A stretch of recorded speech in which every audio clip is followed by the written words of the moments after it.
Welcome back to the Intuition Incubator. I'm super excited to introduce today's guest. Mark Gober is the author of An End to Upside Down Thinking, which won the IPPY Award for the Best Science Book of the Year. He's also the author of An End to Upside Down Living, An End to Upside Down Liberty, An End to Upside Down Contact, An End to Upside Down Reset, An End to Upside Down Medicine, and An End to the Upside Down Cosmos. And he is the host of the podcast, Where's My Mind? Additionally, he serves on the board of the Institute of Noetic Sciences. Previously, Mark was a partner at Sherpa Technology Group in Silicon Valley and worked as an investment banking analyst with UBS in New York. He's been named one of IAM Strategy 300, the world's leading intellectual property strategists. Gober graduated magna cum laude from Princeton University, where he wrote an award-winning thesis on Daniel Kahneman's Nobel Prize-winning prospect theory and was elected a captain of Princeton's Division I tennis team. Welcome, Mark. Thank you so much for having me, Abby. So here's what I love about your bio. The whole end part of it screams materialist. And I thought that we could start by having you kind of explain what that is, because I know it was a big part of your journey, and kind of share where you started in being a materialist, whatever that means, and how you got to writing 7 books on the upside down everything. I had a very just conventional mainstream way of looking at life, where I was focused on achieving the things that were in front of me and winning as a competitive tennis player or in school or professionally.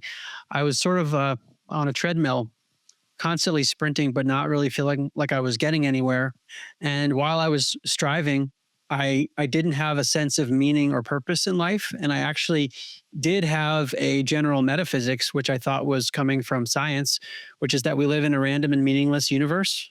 And that when we die, that is the end of our consciousness. And that anything that we might call paranormal or spiritual, that those things were just superstitions of the past, and science had moved past all that. So I was operating with that perspective pretty explicitly. And as I became more and more educated and actually got older, I thought that was more and more true, and that science was just pushing us away from anything spiritual or mystical. So I was continuing to strive and trying to accomplish things, but it actually became harder and harder to do so, and harder to withstand the ups and downs without having a sense of meaning or purpose. And when I say meaning or purpose, I'm not talking about a meaning or purpose that I could invent on my own, because I think anyone can do that. I'm talking about the idea that I believe there was no meaning or purpose built into the fabric of reality itself.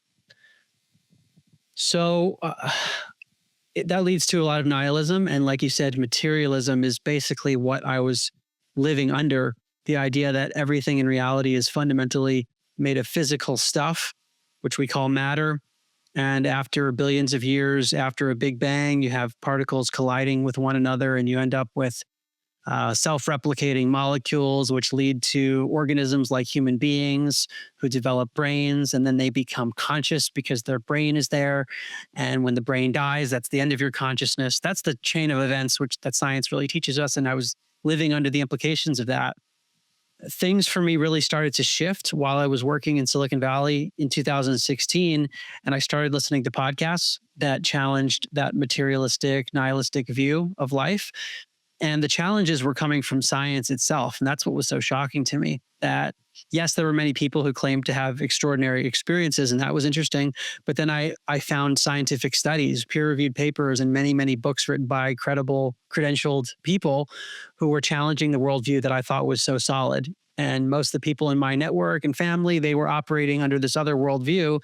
And so when I learned about an alternative, which suggested maybe there is meaning and purpose embedded into reality, maybe there is something beyond the body or even after we die, whoa, how do I even think about my own life? I was fundamentally wrong, perhaps, about what a human being is or what I am. And that has led me on a quest of exploration, which started with consciousness. It's led into many other areas too. But even those other areas all go back to the nature of reality and the nature of consciousness, because even when exploring any topic, there needs to be a metaphysical container for what is this reality to even explore those other topics. So I've just continued to challenge or examine things that I assumed to be true and was told were true, and look at the assumptions and the presuppositions underlying those beliefs. And I continue to find that there were things I didn't realize, and that many of the beliefs that I had are much shakier than I realized. I came up with about 75 questions in between that time, none of which I remember now. So, speaking of this sense, though, in the very beginning of your first book, the End to Upside Down Thinking, you lay out really quickly and clearly how it cannot possibly be that consciousness did not pre-exist before the brain. Can you just say that? Just share, like, it's so obvious when you read it, right? Yeah, this is the philosophical argument against materialism, and it's been most strongly articulated by Dr. Bernardo Kastrup, a philosopher who's written a number of books on this. And he calls it analytic idealism, the idea that consciousness is fundamental rather than matter. So the universe is made of consciousness, it's not made of material stuff. And the argument goes something like this, that to believe materialism means that there was a time before any consciousness at all. And that means there existed and could exist a world independent of and outside of all forms of consciousness. Meaning, if all consciousness stopped right now, the material world would merrily go along as if nothing happened. That's the belief system that we're taught. What Kastrup shows, I think, very eloquently, is that while that could be true, it's unverifiable. Because in order to verify that something exists, there needs to be a consciousness to have the experience of that thing. And yet materialism is completely based on something that pre-existed consciousness. It said the material world is what gave rise to consciousness after billions of years, but we could never actually verify. We can only infer, but we can't actually directly verify that existed. So you end up with this paradox where an unknown thing, which is the material world that pre-existed consciousness, created the one thing that we do know, which is our consciousness, because we all have it right now. So he's saying that this unknown is what's creating the known. That's pretty interesting. Whereas we can explain all of reality at least as well with many fewer assumptions by saying that consciousness is actually fundamental, which is what Max Planck, who's a Nobel Prize winning physicist in 1931, he said, I regard consciousness as fundamental. I regard matter as derivative from consciousness. So this is the upside down thinking that I refer to in the book. It's not that the material world gives rise to our consciousness. It's that something like our consciousness collectively that we're all a part of is giving rise to the world that we think is material. And before I pause, the analogy that Dr. Kastrup gives, which has really helped me contextualize this, and it's an analogy, so reality is probably much more complex. The idea is that all of reality is like a stream of water, an infinite stream, and the water is analogous to consciousness. Within that stream, there are whirlpools, these individual localizations of the water. And that could be like, I'm one whirlpool, Abby, you're another whirlpool, and so forth. We are individuations within the stream, but we're also connected within the stream. So this is the paradox that at one level we're separate, another level we're interconnected. But this is a way that we could explain all of reality as basically being, there is a unitary consciousness that underlies everything. And as individual whirlpools, we are experiencing a sliver of that overall consciousness. That there's so much more that we don't actually see. And it's so obvious because we would have to have existed to be able to observe materialism. Like I see this table, that is what shows me this table. I'm looking at it. But if no one was there was no human brain to look at something, how do we know it was there? There had to be an observer first. Right. We cannot verify the existence of anything without a consciousness. It's just a basic fact of consciousness. And yet the irony here, Abby, is that the scientific community and the way that I used to think, it was so based on things that we could directly observe and science and not religion. Whereas the basis of materialism, which underlies all of science, is based on a leap of faith. Yeah. The idea that there existed a material world outside consciousness, and that world could exist if consciousness disappeared. Albert Einstein famously had a conversation in 1933 with a Nobel Prize winner in India, Rabindranath Tagore, and Einstein was a materialist, and he said explicitly, "I cannot prove that my conception is right, but that is my religion." Mm. So science, ironically, the basis of science is a religion. They say, grant me this one miracle, basically, and I can explain everything else. And so there is a house of cards that potentially forms. And I think based on a lot of other evidence, which I'm sure we'll discuss today, the materialist paradigm that I used to believe in is extremely shaky, and something that we might call spiritual is more likely to be true. Yeah. Oh my gosh. So fascinating. And really it goes back like to the industrial age, right? And you talk a little bit about that, about, these fundamental scientific things that we believe, like religion, separatism, realism, all of these things. Can you touch on that briefly around like how we've been conditioned? Because it feels very much like it's a conditioning now. Because to go against this is, I grew up, dead is dead. Like that was what was said, literally, dead is dead. It was terrifying, you know? But people believe in this like a religion, like they're holding on to it with medicine and all of the things and politics and all that stuff. Just give us a little brief of how did we get here? There is a reductionistic perspective that's embedded in materialism. And what I mean by that is that there's this often subconscious belief that everything can be reduced at its core to something material. So if you break down anything that you're looking at, you're going to find little tiny physical things at a really, really small level. And that is really an assumption. And there are so many aspects of that that are being challenged. For example, even from conventional standards, an atom is 99.99999% empty space. And there are even some people like theoretical physics PhD Stephen A. Young, who's questioning that 0.0001%, whether it's actually physical or more energetic. But that's not the way that the modern scientific and industrial community looks at things. It's more the Newtonian paradigm of like billiard balls interacting with each other. One ball hits the next, this linearity of physical things all interacting. And that's a framework that's deeply embedded into our thinking. And if you have that, then everything in the world must necessarily arise from physical stuff. So materialism makes sense from that perspective. Our bodies are made from physical things. And therefore, if we have a consciousness that's related to a physical brain, it must be that our consciousness is just magically popping out of the physical brain because all the physical things in the brain are somehow interacting like billiard balls in a much more complex sense. And there's chemical and electrical activity, and magically consciousness pops out. Yeah.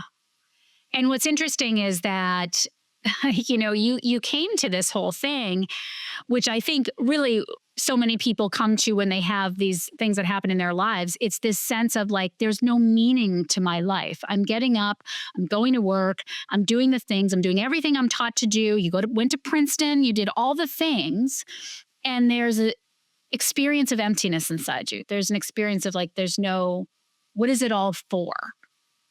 And this is what kind of drove you to look a little deeper. Yeah. I mean, it didn't feel like I was being driven to look at the time, but I now think there was probably some energy that was steering me. It felt to me like I was being confronted with evidence that I had no choice but to look at because I have a rational mind, and I was confronted with these seemingly credible pieces of evidence that I just had to examine. And I was reluctant because I thought, oh, well, spiritual and religious beliefs, they sound so convenient. And it's really nice to believe that there's more, and therefore we would be incentivized to believe this sort of thing. But I think there was a logical error that I used to make, that it's possible for something to be comforting and true at the same time. I discounted it because, well, it's too comforting to be true. And that's why I had to research so much scientific evidence to say, well, this has nothing to do with comforting or not. There's objective evidence here. And I have to recalibrate how I look at life because, like you said, there was a real nihilism in my worldview, and success, at least in the way that I was doing it, it had very short-term positive effects on my psychology. So let's say I did really well on an exam at Princeton, and I'd be happy about it for about 5 minutes, and I'd be on to the next thing. Same thing if I won a tennis match or did a business deal. Great. Then okay, that's done. What's the next thing? What have you done for me lately? There was no deeper sense of meaning or purpose behind any of it. And I do think a lot of the world is operating under that mentality, especially the world that I came from. Oh my gosh, 1,000%. And positive intelligence calls that specifically the hyperachiever saboteur, which is, I have it tremendously, right? It doesn't let you just celebrate at all. The second I walked off the TEDx stage, it was like, what's next, bitch? Like literally. And it's so damaging, but I feel like it also feeds this ridiculousness of this idea that there's a hierarchy among humans. There's like, oh, Mark, he wrote 7 books, so he's better than me. And I'm better than so-and-so. And we're constantly sort of having this really bizarre and fictitious hierarchy in our mind that I have to achieve this to do this. And I've got to be this, and I'm less than, or I'm better, a better or less than. That really messes us up. It totally does. And I'm still trying to decondition from that. Me too. Because I finish a book and I say, well, okay, that's great, Mark, but what are you going to do next? Whether it's a book or something else. And the real success is the inner satisfaction, I think, which I have felt more of. I think I could, there's still a ways to go with it and more deconditioning. But there's, what I now think is true is that the material stuff in this world, these are not things that we can take with us when our body dies. And I think our consciousness continues.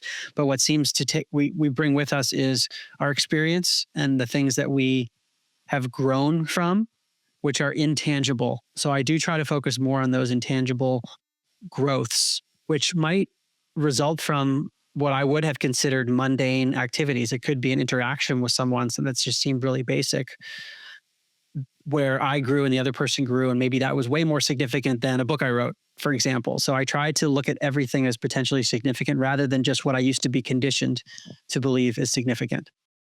Well, and for me, it's like a daily practice, right? Like even this interaction and I say this really so that listeners can hear, like, this is like in the trenches, you know what I mean? This is eyes open consciousness, right? Like, so in this interaction, historically, I might have come to something like, oh my God, Mark Gober's going to be on this. Oh my God, he's written so much, and and I'm reading your stuff. I'm like, oh my God, it's amazing. And you've done all these things and blah, blah, blah. And so for me, the celebration is when I can come to a conversation with you and be like, oh yeah, we're both humans, and he was put on this earth to do what he's doing, and I'm put on this earth to do what I'm doing. And there's no better and there's no worse. We just are. And there's a meeting here. That's an overcoming of an automatic program, right, in that moment that I've carried for decades. And so to me, that's a celebration. You know what I mean? And training myself, like you're saying, to be like, let's celebrate that more than how many items I checked off my list today, or did I achieve that big, quote, successful goal. When we can train ourselves to get excited about that, like, to me, that would be amazing. Like, what if we all did that? What if we literally all did that? And that was our conversation at dinner parties. Like, hey, what you been up to this quarter? Oh, I'm really working on my unworthiness program. Amazing. You know what I mean? Yeah. That'd be incredible. Well, there's a prerequisite to all of that, which you're very much aware of, which is knowing that these are the programs we're running and then seeing that we've overcome it. Because often we might just unknowingly, almost robotically go through things and not realize from a third party perspective, oh, wow, this is an issue that I'm trying to deal with, or a blockage that I have. And now I'm actually getting a little bit better at it. Because at least in my own experience, as someone who is perfectionistic, I'd say, I want to do everything perfectly. There can be a tendency to highlight the things that from our limited perspective don't seem good, and then not look at the things that are good. If there's 0.1% failure and 99.9% success, focus on that 0.1%. And I think what you're describing is to focus more on those wins, and then also recontextualize what's a win. Yeah. A win is these developments we have within our own consciousness. So the way that you are describing how we are conditioned and what we're all doing, right? where does and this is part of why I really named this the intuition incubator, because how does intuition play into that? If everything's material and this is what the world is operating on, and this is what science is saying, like, how did you understand intuition before you kind of made this leap? And then, of course, I'll ask you how you understand it now.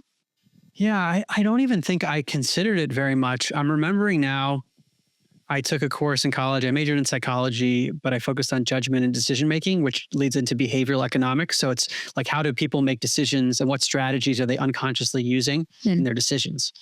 And I took a course on judgment and decision making, and I was exposed in that course to Malcolm Gladwell's book called Blink, which is about like intuition in a sense, where people are making these decisions. So I was exposed to it in that way. But other than that, I really didn't think about intuition. And it came up much more when I started researching the science of consciousness, when I considered, wait a second, maybe our consciousness isn't being produced by our brain, like the materialists would say, or I used to believe. Maybe consciousness is existing beyond the brain, and our brain is an interface. So we're almost tapping into consciousness like a receiver or something, like our brain is an antenna or a filtering mechanism, and there's stuff out there that we can pick up on. And if that's the case, then perhaps what we call intuition is our capacity, going back to the whirlpool analogy, of being within a whirlpool, but tapping into something within the broader stream of water that's not in our whirlpool. So that's how I see intuition now. Okay. And there's a lot of scientific evidence to me that suggests that that sort of thing is true. I'll give one example, the phenomenon of telepathy, mind-to-mind communication. And we could, if we're going to use the word intuition, it could be like, you get an intuition to think about someone, that someone in your life is important. And then this isn't someone you thought about very recently. And then all of a sudden they text you. You're like, oh, I had an intuition that this something was going to happen here. The classic study that's often referenced is the Gansfeld experiment, where two people are separated. And these are people who don't even claim to have any special abilities with their consciousness. Often they're just college students who've signed up for the studies. And so one person is in one room, we'll call that person Bob, and Bob is put into a relaxed state. And there's another person, Jane, in another room far away. And Jane is shown an image by the experimenters. And the experimenters ask Jane to try to use her mind to send mentally what she's seeing to Bob in the other room. So after she does that for a while, Bob is shown 4 images by the experimenters, and he's asked which of the 4 Jane was trying to mentally send to him. And if there were no intuitive or mental or telepathic communication between Jane and Bob, the person in Bob's room over time would guess correctly about 1 out of 4 times. It should approach just pure randomness, which is 25%. And in reality, these studies show that the person in Bob's room guesses correctly closer to 32% of the time. And when you run the numbers on this is massively significant from a statistical perspective. It's in the realm of what's known as 6 sigma results, meaning it's more than 1 billion to 1 odds against chance that this would occur. Wow. Meaning that there's something going on, even if it's a little bit of information, not 100% of the time, that a normal person like Bob is picking up on. So when I think about intuition, I think it's something like that, whether it's an intuition from another person or information from the broader field or the broader stream in general, that we're tapping into things that our body can process. And then the challenge becomes, how do we acknowledge when we're getting that information? How can we feel it, sense it? And maybe for each of us, it's a little bit different. I found for myself that it's a process of trial and error to know when something's a real intuitive hit versus my mind making it up. And presumably, obviously, someone that's practiced at that, or someone who is naturally gifted with that, would have a much higher percentage than 32%. Bob literally had nothing. He could be me just walking into a room and yeah. That's a great point. The idea from these studies is that we all have the abilities innately. Some of us might have them more strongly innately than others, in the same way that some people are better at basketball naturally than others. And yet, I'll just use the sports analogy, you can train really hard and make yourself better, just like with other skills. An example I often give is the US government has now declassified documents from the CIA talking about their psychic spying program known as remote viewing. So that's perceiving something that's far away in space and or time with the mind alone. So you see something from far away and you're not even there physically. It sounds crazy, but there are declassified documents that say, and I'm giving a direct quote, remote viewing is a real phenomenon. Implications are revolutionary. So in these cases, you have a double whammy, I might call it, where you've got people that are incredibly talented naturally. It's not just a college student like Bob. And they're using protocols that probably enhance the abilities even more to be able to go into the right kind of a quieted mind state to be more intuitive, more psychic. And then you end up with the spectrum of abilities where some people just have maybe the 32 versus 25%, and other people get up to who knows what, much higher, closer to 100%, depending on their skill and how much they practice. And yet, there is a whole slew of scientists or whatnot who will say that isn't true, that doesn't exist, that was chance, despite like overwhelming, people in the CIA. I have actually a friend who did that. And I remember when she was first telling me that, I was like, come on, that's ridiculous. Like, I don't think I never really believed her. You know what I mean? Like, I intellectually believed her, but it's hard to wrap your mind around. And so one of the things that I think is really interesting is through all of your books, and, I listened to your interview with Aubrey Marcus, and all of my gosh. And it's funny, it's so funny because you said that you were living this materialist world. And then what happened? You started listening to podcasts, right? And like the stuff that's been on podcasts over the last 4 years or whatever, right, is not making its way into mainstream at all. And it's where I get like sort of all of my information now, right? Like, I don't even look at mainstream stuff. Everything I know has come from podcasts, and that's where I get to hear people like you talk and hear people who are, quote, blasphemous, and the types of things that they're saying. So like, what do you make of this? And I talked to, I've interviewed neuropsychologists and all this kind of stuff, like this idea of this inability to accept information, or even just be curious. Like, how do you explain that? This is a tough one. I still think about it all the time. So when I wrote my book, Into Upside Down Thinking, I wrote it in 2017, a year after my initial explorations with podcasts and then reading books and papers. And it was published in 2018. And I tried to go overboard in this book with the scientific evidence and the citations, hundreds of citations, to say, surely any rational person would read this and say, I cannot dispute every single example that Mark put in. Maybe there are a few that I don't agree with as much, or I question the methodology, but there's no way that I can shoot down every example. I said, surely this will be convincing to people. Yeah. And it's not for everyone. It's not. I even had one friend before the book was published, really intelligent guy in the financial world, who pulled me aside and said, you cannot publish this book, Mark. As a friend, you can't do it. People are going to think you are crazy. Wow. The statistics you're talking about, there's no way it's real. And that's the mentality. It was a microcosm of what I've seen in other areas. So I've had to learn, especially as I've been let's just say heretical in many different areas. Yeah. With each new thing that I put out, even if I think the arguments and the logic is strong, there will be people who, for some reason, they don't see it. I don't know why, or they don't want to see it.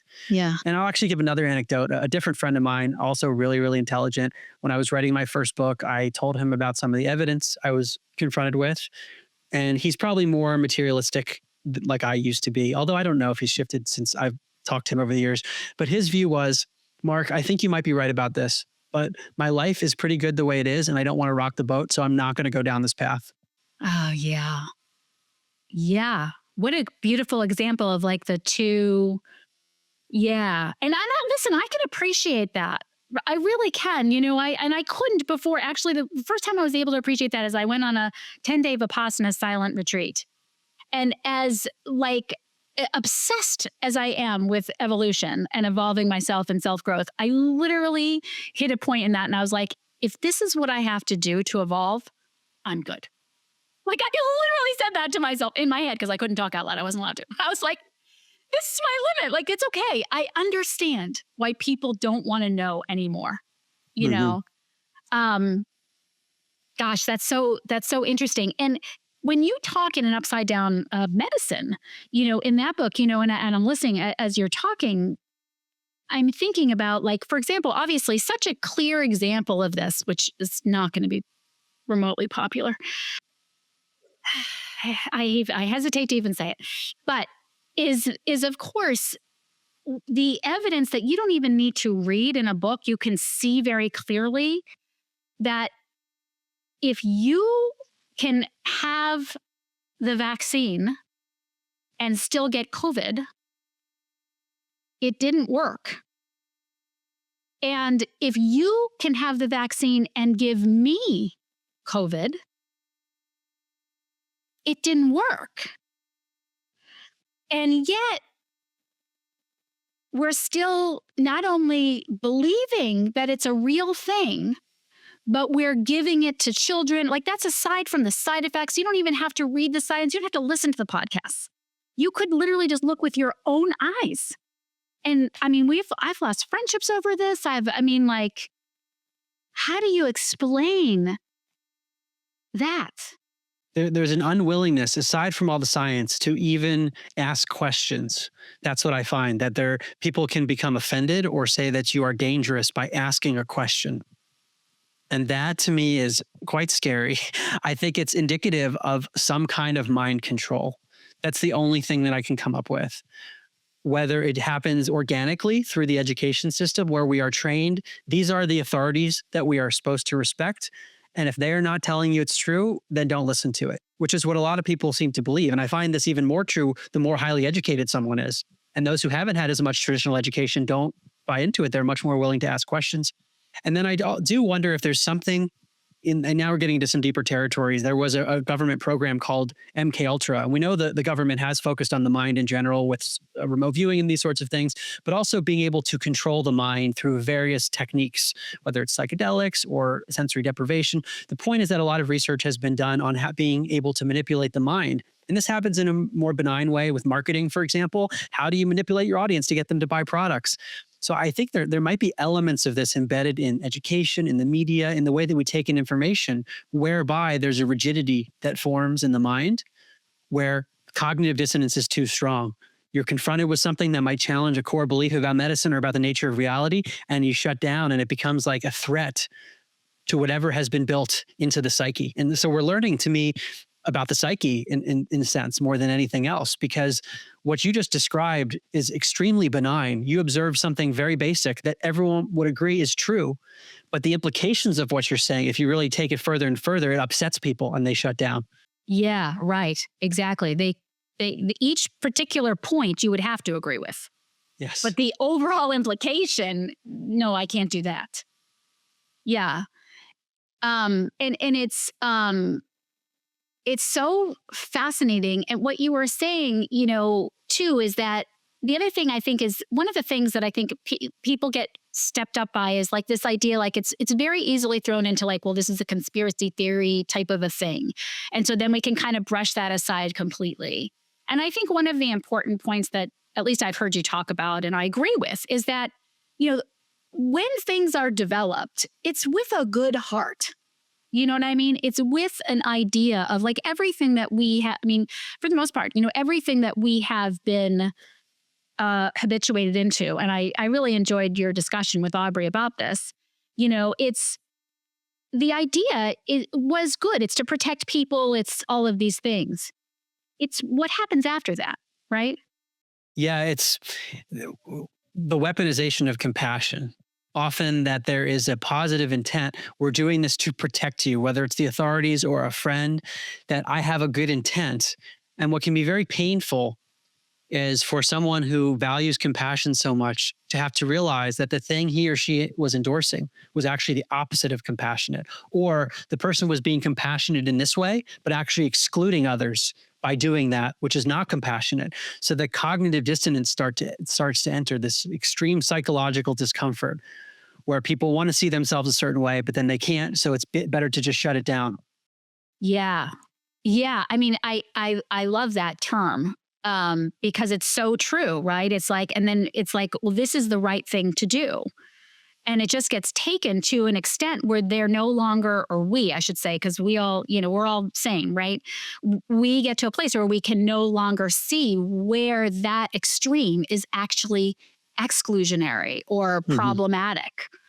Yeah, the irony with things like inclusion is that certain types of inclusion end up excluding, or equality, for example. FAI Hayek, who's a Nobel Prize winning economist, he says, well, we are all unique beings by definition. No one would disagree with that. We're all different. And because we're different, if you wanted to make everyone equal, you'd have to treat them unequally.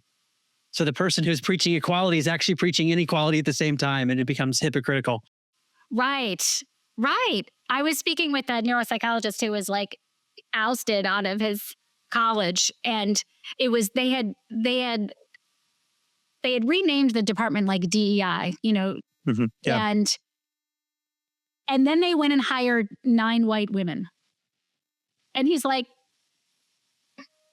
I think the only thing, so far, all we've done is oust me and then hired 9 people who think and look exactly alike. And we call that diversity, equity, and inclusion.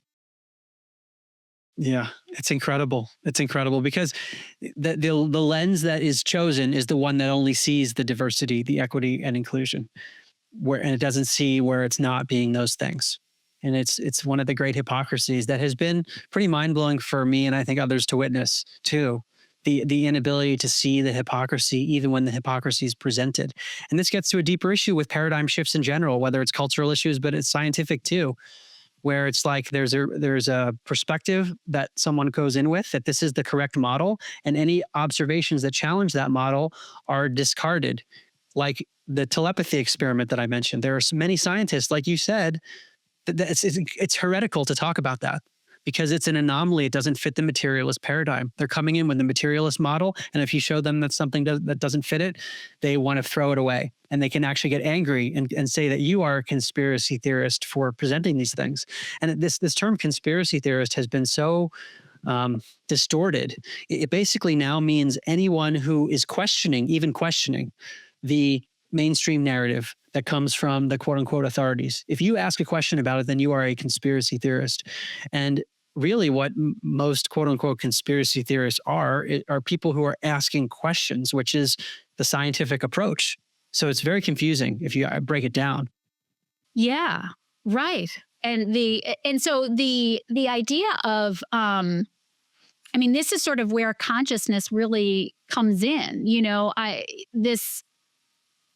curiosity and being able to be open to these questions seems fundamental to consciousness, right? And this whole idea of like, if we can't just drill down to one thing, materialism, we have to, I guess, speak to that. Like, how does curiosity and consciousness move together?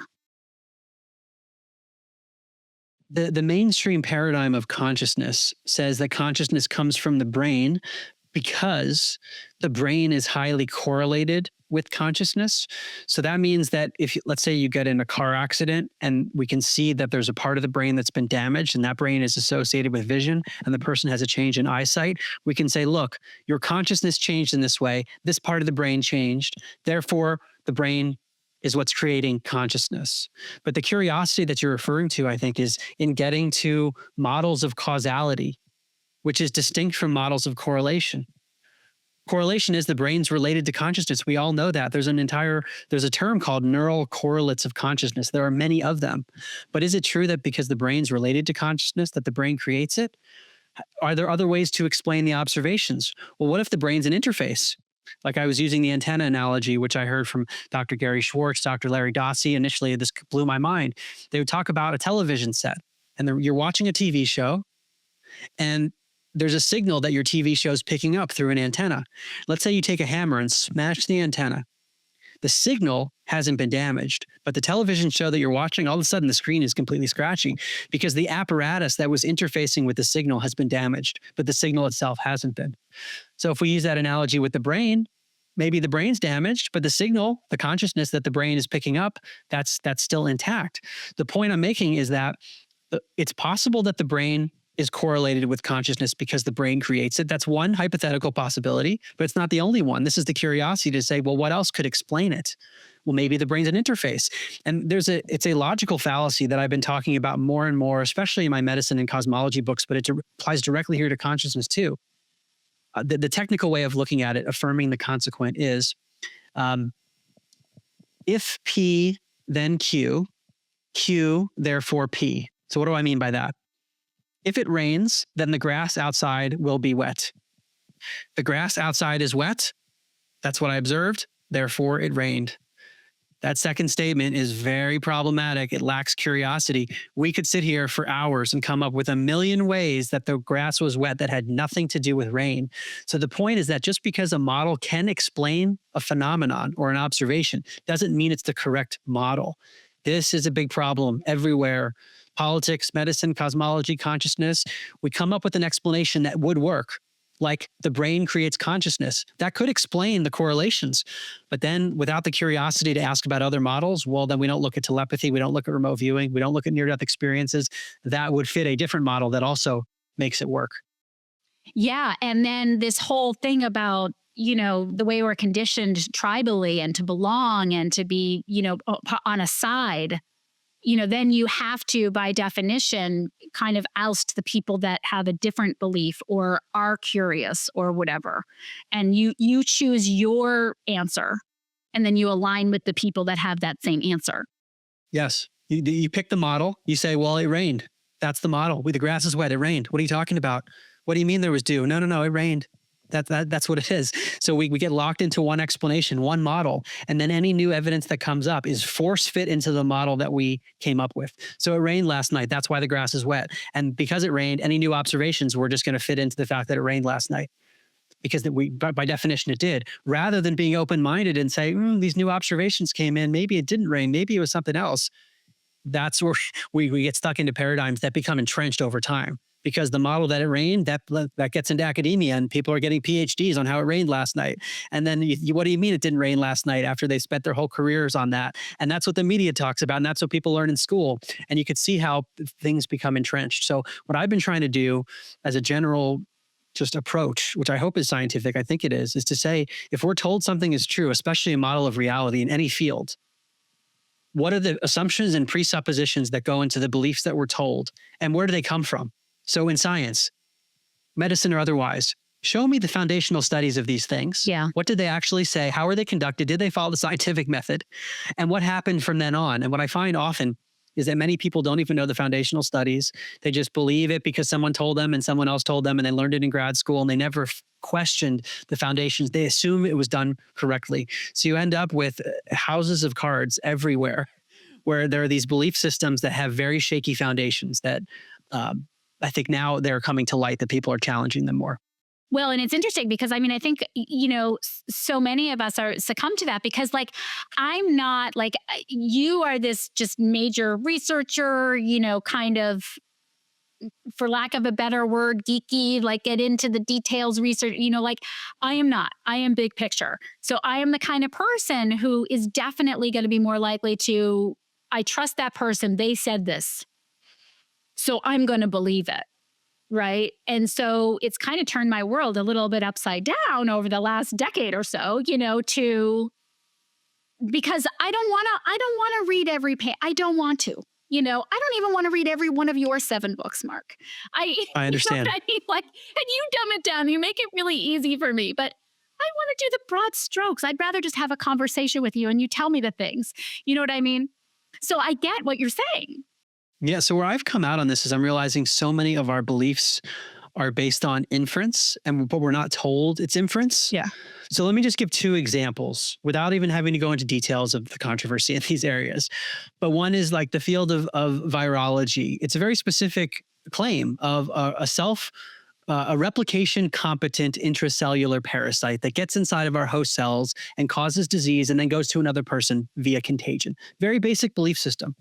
And if let's say I knew nothing about science, because we don't see that, right? I would ask very naively. I try to be like, what would a 5-year-old say? A 5-year-old would say, can you show me that particle getting inside of my host cell and causing disease in me, and then show me visually it moving to someone else and then causing the same symptoms by infiltrating the cells and then moving to someone else? Because that's what our medical paradigm is based on. We don't have that. There are a lot of other things we don't have, but that would be a direct way to prove a claim that is made and policy decisions are made on that basis. We don't have it. And yet I can imagine some of your listeners saying, well, but X, Y, and Z, and there's a reason that we don't have it. But we're then forced to say that so many of our beliefs are based on inference. One more. Yeah. One more that's, I think, profound, but also very controversial. There's a whole cosmological paradigm of a big bang and Earth revolving around the sun and Earth being a spinning sphere and so forth.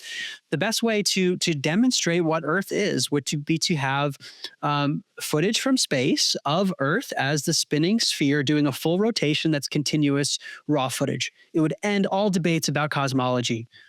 We don't have that. We end up with indirect evidence of a satellite picture that shows part of Earth without the continuous footage and all these things. But again, if I'm a 5-year-old, if a claim's being put forward, can you show me the direct evidence of this?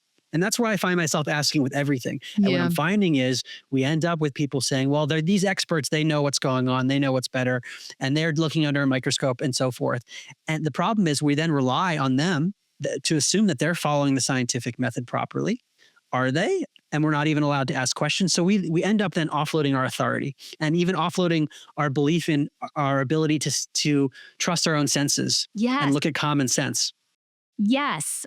And I want to get back to that, but I want to make sure that this is understandable to the listeners. Literally what you're saying in that first example, for example, is that we have a belief that if I have a cold, I am contagious. And you can catch my cold. And everybody knows that. Everybody knows that a cold is contagious. And what you're saying is we actually don't have the science to back up that a cold is contagious. It may be. It may be. But we don't have that data. We lack the direct evidence, and there are a lot of problems with the ways the studies are conducted. But what I'm saying is there's a very basic thing that is being claimed of a particle that's getting inside of our cells. And we all have these animations of what's happening in our own minds of, oh, I went to a party and I got sick, and there must have been this particle that no one can see with their eyes that got inside my cells and then caused disease and somehow ruptured the cells. And I had these symptoms, and then it traveled from me through the air or something to someone else and did the same thing inside of them. And what I'm saying is, this is just one area. There are many others too. Show that to me. Can you show it to me that that's actually being done? And in the field of virology, what's actually happening, and this is a problem with biology in general, especially cell biology, is that the studies are done in artificial environments outside the body, which is not where it's actually occurring. So you create this artificial environment, do a bunch of inferences on it, and end up often not having a purified sample and making inferences about different tests. And then you end up with a model on the basis of a number of inferences rather than actual direct evidence. But we're not told as a society that these beliefs we have, which like you said, they're reasonable hypotheses that should be tested. Maybe they're true, but they're not being done on the basis of direct evidence. And we're told just to believe it as if it can't be questioned. Right. Again, it rained last night. It rained. So what do you mean it rained? It rained. You're saying it didn't? No, it rained. Right. Right. And what's funny is that, and again, it's so interesting to think about what comes first, the chicken or the egg, because I regularly will practice. I mean, I can't even remember the last time I was sick. It's been so long. But when I get a cold or something, if I have the presence of mind to remind myself of the power within, I will say to myself, well, how would someone think, behave, and feel who wasn't sick? And then I meditate on that, and I get better every single time. Every time. If I forget to do that, and I'm like, oh, I'm so sick, and I crawl in bed, I'm sick. And sometimes it works better than others, quicker than others or whatever, but you're actually taking it a step beyond like the power that we have within ourselves to heal ourselves, which is what a lot of people who come on this podcast talk about. And, you're actually saying, well, yeah, you might be healing yourself, or it just may be that nothing was contagious. Right. Well, yeah, it's the same affirming the consequent issue. It's not disputing that the grass is wet. In other words, yes, people get sick, and yes, people die and they exhibit symptoms. The question is, what exactly is causing that? What are the determinants of health and disease? Is there a little particle getting in there inside your cells and going from person to person? And is that what caused it? Or are there other factors? Was there dew on the grass? Were there aliens that popped into our dimension and poured a bucket of water and then disappeared? Like a million possibilities that we could come up with about why the grass is wet. And the same thing goes with medicine and otherwise. Were there toxins in the air at the party that you went to and you all got sick with the same symptoms? Was there a similar emotional trauma that people were exposed to that actually caused their body to be shocked and then they had symptoms? Were there electromagnetic issues? Were there other factors in science that we don't even understand that cause illness? Versus, no, it rained. It rained. That's it. Yeah. And let's talk for a moment about the implications at our regular, like day-to-day live human inner world experience of what you're talking about. Because, one of the very basic I see implications of this is that we don't trust our intuition. We don't trust the power within. We trust what you say instead of what I feel. Right. And that, I think, is a devastating consequence of this cognitive offloading that we've really been practicing. Yeah, what you said might just be the biggest theme of all, regardless of the topic. There's something that's happened where we are being told to give away our autonomy and our liberty to use our senses appropriately. And we're told to disregard our senses and to trust someone else and to obey someone else. And that can lead to a population of very disempowered people. Whereas I think what we're talking about, especially when we get into a metaphysics based on consciousness, should be extremely empowering to the individual, that the individual is a manifestation within the stream, a whirlpool, but also part of the stream, meaning each individual is important. And if you think about this from the perspective of power, if one wanted to control people and have lots of power, that person would want to disempower the populace. And I think that's what we're seeing on a mass scale. And not only that, if that's too much for the audience, if they're losing their minds right now and unsubscribing and cannot unsubscribe fast enough, I would just say that if we bring it to a very personal level, because what we believe then is that it's selfish. It's selfish to think about myself. Right. And so if we bring this to just a very relational level, if I am taking your temperature to find out about what you think I should do or think, or in any microcosm of an experience that we have as a human being, what should I say to this person? How should I talk to my kid about this? How should I behave in this? Do you think he said this? Isn't that crazy? I think that's crazy. Do you think that's crazy? That type of giving our power away just knocks us the hell right out of alignment. And we end up on paths in our lives and in relationships and all the things that might have been right for the person whose temperature we took, but not for us. Yeah, my second book called An End to Upside Down Living, I talk about this paradox basically of trying to be the best version of ourselves and taking care of ourselves while also being of service. Yeah.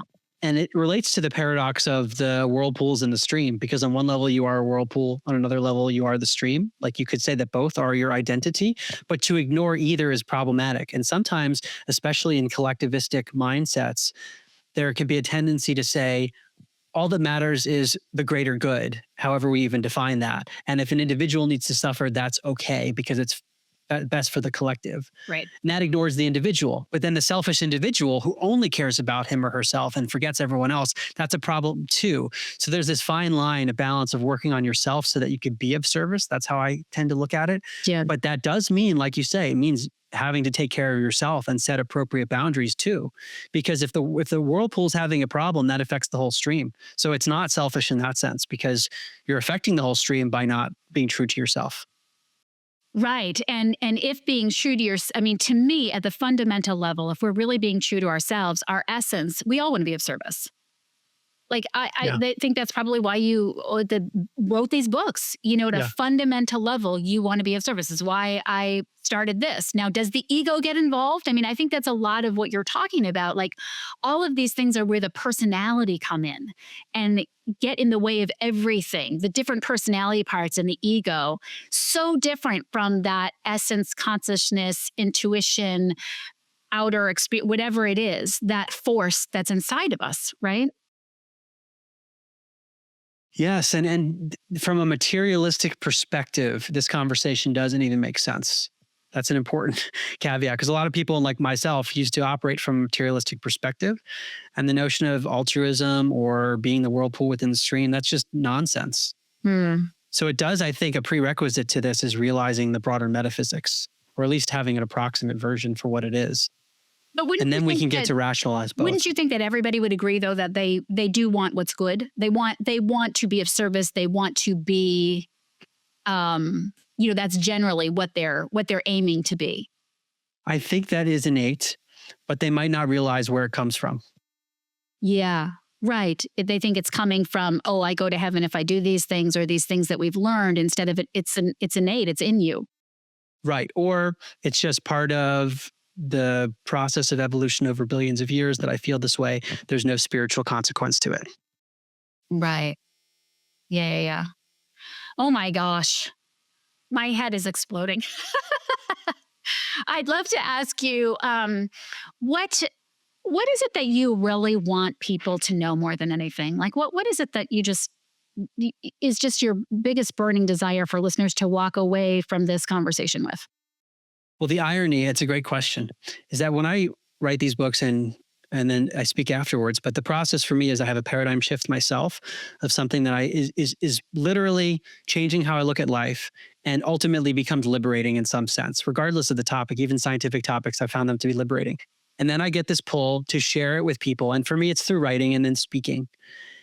But the irony is that I do think it's my own journey of exploration that I'm most focused on. And then the sharing is a byproduct of that.